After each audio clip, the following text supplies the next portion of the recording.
Hi guys, welcome to Code with Vishal, and today we are going to build our very first API in NestJs. Before we start, let me tell you what NestJs is. Let's go to the official documentation of NestJs. So this is the official site. Let's click on it. Now let's go to documentation. So NestJs is a framework for building Node.js server-side applications. It supports TypeScript, but if you want to use JavaScript, you can use that also. It supports two HTTP server framework, that is Express and Fastify. By default it is Express, but if you want to use Fastify you can configure that easily. And the overall architecture of this is inspired by Angular. If you are familiar with Angular it should be easy to understand, but if not, don't worry, still it is very easy to understand. So let's start with the installation. The first thing is to install NextCLI globally. Let us look at the command. So this is the command. Let's run it. So npm -g, which stands for global @nextjs/cli. Let it get completed. Yeah. So now it is completed. Let's create our first project. So the next command is next new and the project name. So here I will give it a demo app. Now you can select any package manager which you want to use. I will prefer npm. Now the installation has begun. Let it get completed.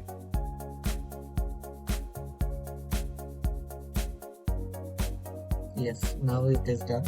Now let us open this in VS Code.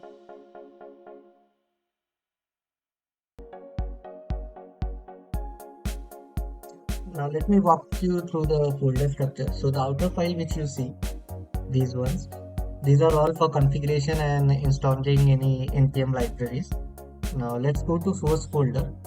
Now here we have one main.ts file. This main.ts file is responsible for running our application. As you see, it is running on 3000. Now apart from this, we have app.module, which contains imports, controllers and providers. You can change this module name also, but make sure that in main.ts you update that. Now here you see controller and services. I will explain you later, but let's go to module file first. Here you will see we have imports, controller and providers. In imports you can add other modules apart from app module, and in the controllers you can specify controllers which we have, and provider stands for importing any dependency like the services. Yeah. Now let me run this application. So here you can see there are two commands. One is start, to start the application, and to this start dev is to start it in the debug mode.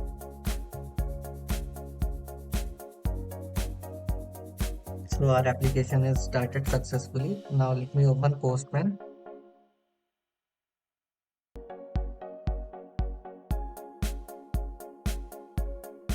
Now by default it runs on 3000 port as you saw in the main.ts file. Let it now, yes.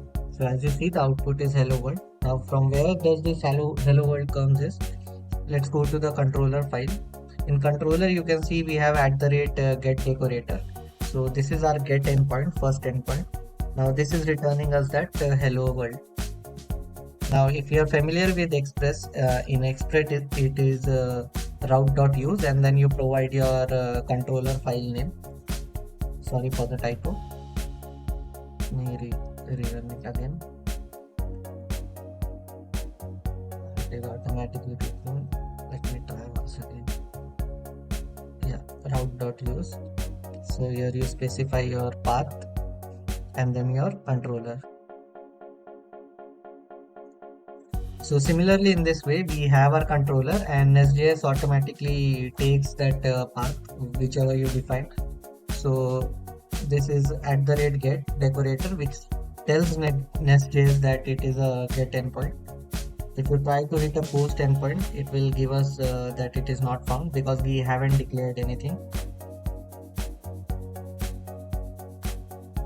In this controller, you can specify it. Let's add one path in the controller. Let me add users.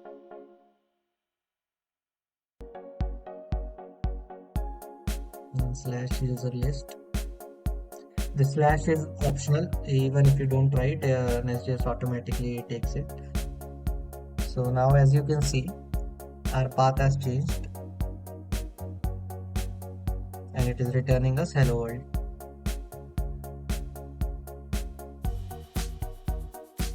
Now let's create a post endpoint. For post, the decorator is @post, and let's add an endpoint called create user, and then simply return a text. Let's try whether it is working.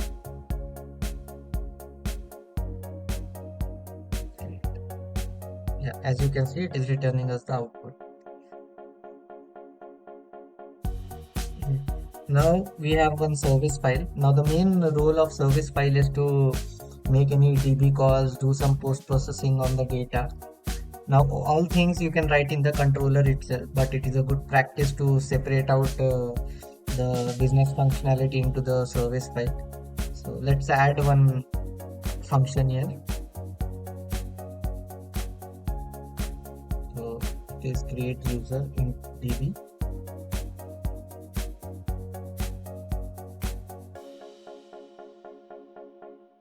So here we can make a take a user object, then make a call to the DB, and after preprocessing we can return something to the user. So like return some result or response.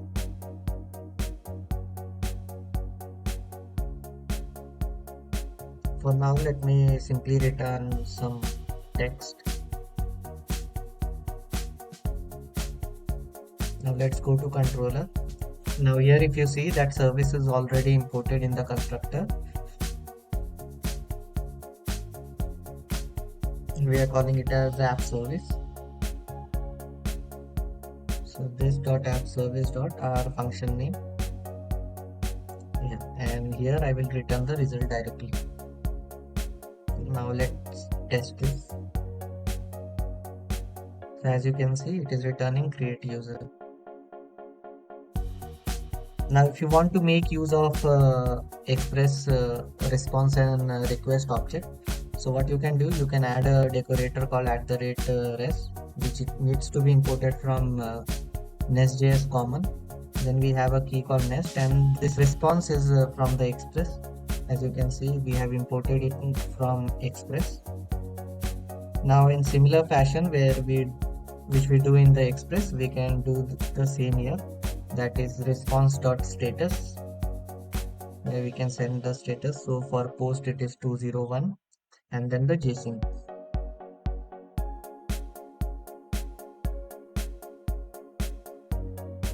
Yeah. Let's test this. So as you can see, it is returning 201 created, and our JSON object is also there. So this is how you create your APIs in NestJs. It is very simple. Just create multiple controller for different functionality, and in service write your business rules or use cases. Apart from that, you can add @patch endpoint and @delete decorator for delete endpoints. Thank you for watching.